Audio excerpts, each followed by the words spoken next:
Whichever way you judge me has absolutely no impact on me because I'm completely stoned. I have not given this privilege to anybody, that somebody can make me happy, somebody can make me unhappy. Any moment we could be doing something wrong, so we listen to everybody. But what they say will not determine how I am.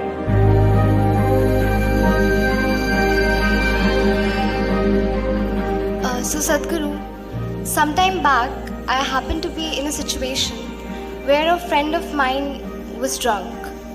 So when she was in the drunk state, she was repeatedly saying that please don't judge me as I'm drinking, please don't judge me. It is… but she has lost her judgment, but she doesn't want you.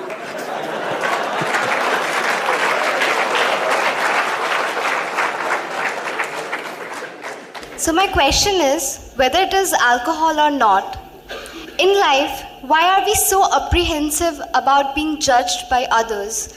And how can we not let this come on our way of being happy?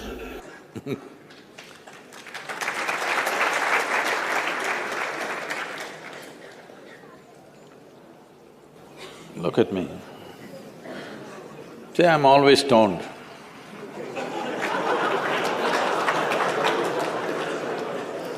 Never touched a substance, but always stoned. You can judge me whichever way you want.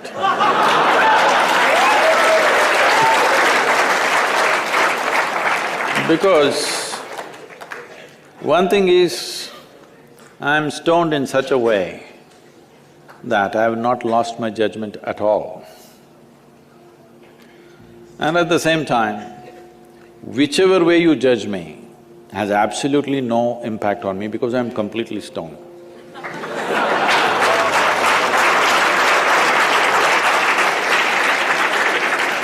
Having said that, why this consumption of alcohol and drugs is growing the way it's growing in the world is, this is because the heavens have been collapsing. Yes, I was in Bangalore just 3-4 weeks ago. There were over 8,000 people doing a 2-day program with me. And just casually I asked, how many of you think you will go to heaven? Only 5 hands went up. Then I asked, are you all the hell people? No, it's just that both heaven and hell have collapsed in people's minds. This is the first time in the history of humanity that this many people in the world can think for themselves. Otherwise, your priest, your mullah, your pandit or a book was thinking for you. The first time that so many people can think for themselves. Are they thinking right, thinking wrong? There are many issues about that. But they're thinking right, thinking wrong, but they're thinking. So all illogical things are naturally collapsing. Still, this generation has not fully walked away from it, still there is fear. They can't openly say, there's no goddamn hell or heaven. They're still fearful about it, but they're trying to make a little heaven for themselves here. So, hey, wait. So naturally, when they're not able to do it for themselves out of their own intelligence, they will fall back on chemicals.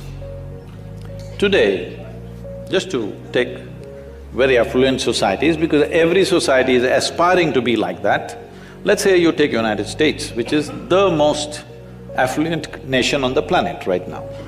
70% of US population is on prescription medication.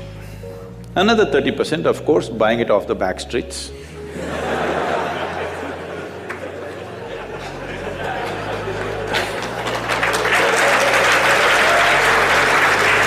Most affluent nation, obviously affluence is not working. To be healthful, you need chemicals.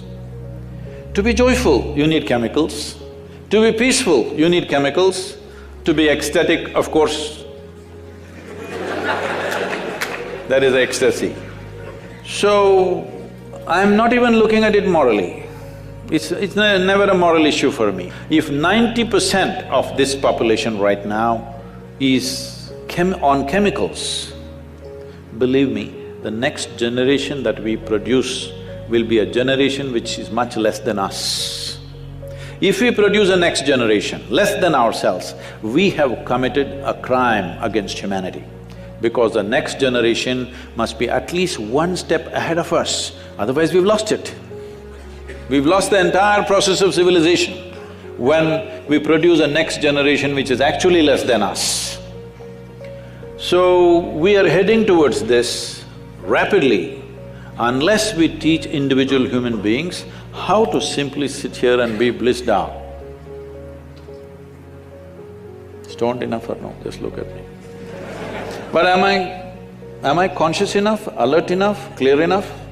If there was a way to intoxicate yourself without losing your judgment, without losing your awareness, without losing your intelligence, it's a great thing. Intoxication is a fantastic thing. Only problem is, it takes away your judgment, it takes away your intelligence, incapacitates you. That is the problem, isn't it? Is it true? Ask anybody, you're not in the medical sciences, but ask anybody, is it true that this body here is the greatest chemical factory in the universe right now? The universe that we know at least?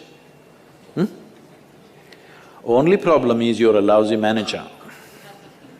If you know how to manage this, you would be like me, always blissed out. Anybody can say what they want, anybody can do what they want. This is like this only. Because I have not given this privilege to anybody, that somebody can make me happy, somebody can make me unhappy, somebody can make me miserable. Right now, you are a consequence of other people's opinions. Where do you plan to go like this? Anybody can ruin you. You went outside, somebody told you, Shreya, you are the most wonderful human being we have seen. Then you were floating on that cloud, what number? What number? 9. Oh, in South we do 11. You were floating on cloud whatever number, and you came home, people at home told you who you really are. And the cloud will crash. No. It's very important that neither this way or that way, we listen to everybody because we could be doing something wrong. Hello?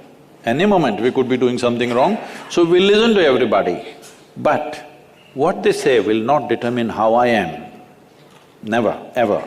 This you must fix and you must tell your friend when she's not drunk. Because otherwise she won't understand.